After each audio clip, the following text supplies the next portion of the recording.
وهاجا قلب ونكسن داودي الله كان وقرون كاستاديو مقدشو دقمدا ورطة نبدا وحانا قلبت كود عياري لبدا كوحود يكلا هرسيدي سيدو كلا كوحدا كوبدا عكتا دكدا وسيدا إذا موقت مركاسي قلبت العياري ساكولن كيدو قدام بيسي كل ماذا حوق قدالك مقعيدو كو عيارتا هرسيد iyadoo kulankan uu yahay kulankii 18aad ee labadan kooxood ee wada ciyaaraan horyaalka heerka koowaad ee Soomaaliya Zaliimka ayaa lagu soo bilaabay sidoo kale Mahad Nuur oo difaaca Maxamuud Cali Umar Shariif Cali Cadde Fuad Maxamed dekada waxa uu ciyaaraya Xasan Afgooye ayaa markaas gool ku jira sidoo kale Abduuli Waliij waxa uu doonayaa rikoor cusub iyo taariikh cusub inay ku hanato kooxda horseed horyaalka Soomaaliya Premier League baloniga markan waa la baastay garabka ayuu ka ciyaaraya Daadir Wali weerar ayuu ku jiraa Ibrahim Rasta ayaa raacaya oo si qurxoon ayuu gooyay wiilkan yar waa soo korosay markan halis waa kan laakiin ay top maysan dhicin Joshua weerar soo dhigay laacibka lagu magacaabo Fuad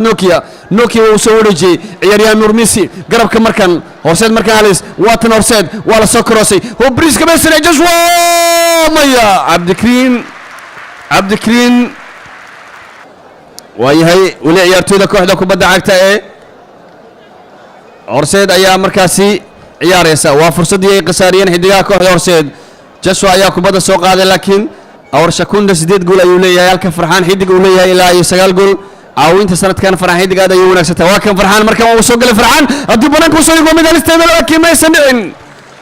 wasiirka dhalinyarada isboortiga waxaa garab fadhiya gudoomiyaha xiriirka Soomaalida kubadda cagta Mudane Cabdiqani Saciid Carab gudoomiyaha isboortiga gobolka Banaadir ahna garsoorka Mudane Xasan Xaaji Warawish dalalka Afrika waa garoon mideynaya dhammaan noocyada kala duwan ee isboortiga markaan Daadir Jalla kubadda markan uu soo qaaday halis markan ito ma aysan dhicin ugu dambeyntii kooxda kubadda cagta horseed waa ay soo saareen waagaag laakiin horyaalka Soomaaliya lagu ma kala qaadi doono farqiga goolasha maxaa yeelay heerka fursad cajiib ayuu iska qasaariyay ciyaartooyga lamarka 10aad ee kooxda horseed ciyaaryahan Farxaan Nuur ayaana kubadda markan soo wali doona bal fursadii hore bal dib u fiirso Joshua waxa uu sameeyay lugta bidix ayuu ku qaaday difaacyada kooxda dekadana waxa ka xarooday ciyaaryahanka lagu magacaabo Farxaan laakiin Farxaan taageerayaal kala duwan oo kooxda horseed ayaa ii muuqanaya oo isugu jira gabdho iyo wiilal taageerayaasha galabta dhafoorada ay qaarkood haystaan waxaana markaas ay ka warsugayaan sida natiijahan ciyaartan ay u dhici karto halka sidoo kale kooxda dekada ay hananeysay laba markaan Daadir Jalla maya ciyaartooyga lamarka 7aad ee kooxda kubadda cagta ee ciyaartooyga lamarka 7aad ee kooxda kubadda cagta ee dekada laacibka lagu magacaabo Daadir Jalla ayaa qasaariyay fursad markaasi muhiim ahayd oo Azagwa uu ku gudbiyay isagoo sii jeeda ciribta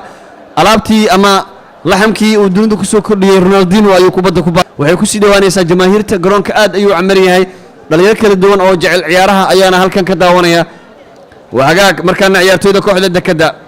بلونك مركان واوريبتا لاعبka lagu magacaabo Tuwaal laakiin markaan Farxaan xidig kubadda waa la soo korosay laakiin 1-1 waxa badbaadiyay goolayaal lagu magacaabo Xasay magaalada Afgooye ee gobolka Shabeellaha Hoose Farxaan bal fiir sida uu sameeyay sida Ali Bana ayuu iska leexiyay isaga oo soo ordaya ayuu ku tuuray goolayaha Xasay goolayaha ayaa kubadda ka badbaadiyay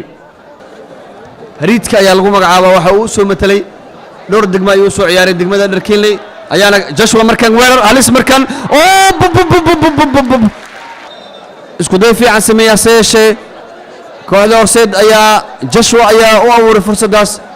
xidiga lamarka 25aad ayaa raacay Fuad oo meel banaan taagan markan ciyaartooyga lagu magacaabo Cabdikariin Xuseen Qubaay ayaa kubadda soo korosay Joshua kubadda waa la soo dhigay markan halis oo gool ma aysan dhicin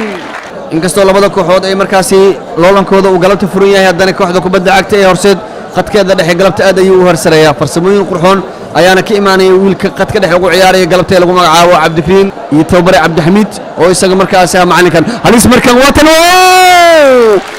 tani ugu wanaagsan kooxda horseed maxaa yeelay waxay u baahan tahay natiijo haddii kale waxay noqon doontaa in kooxda gaadiidka iyadana ay celisaa si ay labada kooxood ciyaar nag aad ay ku kala baxaan haddii kale howlo badan ku soo kordhiyay kooxda horseed isku xirka taageerayaasha iyo qaybta markaasi warbaahintaba halis markan ugu dambeyntii waa u saaray goolayaha Xasay Ibrahim Rasta kabtanka kooxda kubadda cagta ee horseed ayaa tuuray kubad markaasi aad iyo aad u culus asoo goolayaha ayaa labada gacmood soo geeyay banaanka u saaray halis waxa ciyaarta daawanaya ciyaaryahanka ugu wanaagsan Soomaaliya Xasan Cabdinuur Xasaasi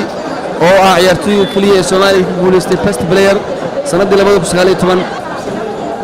waa tahay markana ciyaartooyda kooxda kubadda cagta dekada ciyaartana waxaa soo ilaatay oo sariir uu ku dhawaaqay garsoore xasan baari inay soo ilaatay qaybtii koowaad natiijadan waxay ku soo ilaanaysaa qaybtii koowaad eber iyo eber ciyaaryahan awar shakunda ayaa bilaabi doona kubadda markan waa la bilaabay dekada markan waa ay soo qaadeen ciyaaryahan Emmanuel ayaa soo qaaday weerar ayay markaa sameynaysaa kooxda horseed Jasho ayaa kubadda markan wata daqiiqadii 47 ayay maraysaa ciyaarta markan wali waa eber iyo eber waa la soo qaaday markan ka Cabdikariin Qubaye banaanka Jasho kubadda markii uu soo qaaday Qubaye waa isagana mid kale mucjisadiisa wata Cabdikariin Cabdullaah golaya Xasan Ibrahim Xasey waxa uu bilzoon laga dul qaaday ciyaartoydii xiratay Balera haseeshe Cabdikariin Cabdullaah ayaa markaasi garabka u dhigay farxan heedig ayaa kubadda markaan wata Jasho ayuu u dhiibay Jasho Cabdullaah Jasho waa kan fool imaan waa yaraacaya waa tilmaad مش معقول وحيد عاود كنت مدلاعب كل ما عاود فرحان محمد احمد فرحان هيدك تشوا يا ديبي قولي حسي جنب سيال ودافي لكن نور عمر اوكي مركله ورك كوحده كبدا عقد ورسد واكل على مركله وكل مهد عبد القادر محمد وريان كوحده ورسد كده مكان ورر اول سيد علي شكوندا دغدغه كوبد كسمينيا وولورديا مركله سيد علي شكوندا وراعي عياريان فرحان هندق واكن غرفه وسو دغي عياريان رافائيل كوبد مركان وسو كرسي ودميتي بنانكا waxba ka dhacay weerarka markan mahad wakan mahad maxamed mahad mahana mahad golay xasan ibrahim ali burburkii kadib ayay kamid yihiin waa hagaag haji ayaa kubadda markan wata haji waa kan farxaan markan farxaan gol gol gol gol gol gol gol gol gol gol gol gol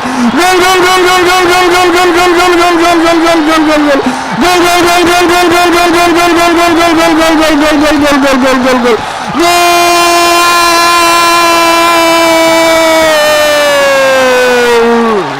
وكسيت فناندا وحنا وموجي انه يا جيسيغا عيارتا سوبر ستار وين او موقته انه يا لاعب xulka qaranka Soomaaliya mar walba markaasi u baahan ayaa kooxda horseed u dhiibay hogaanka ciyaarta waxa kubadda soo dafeen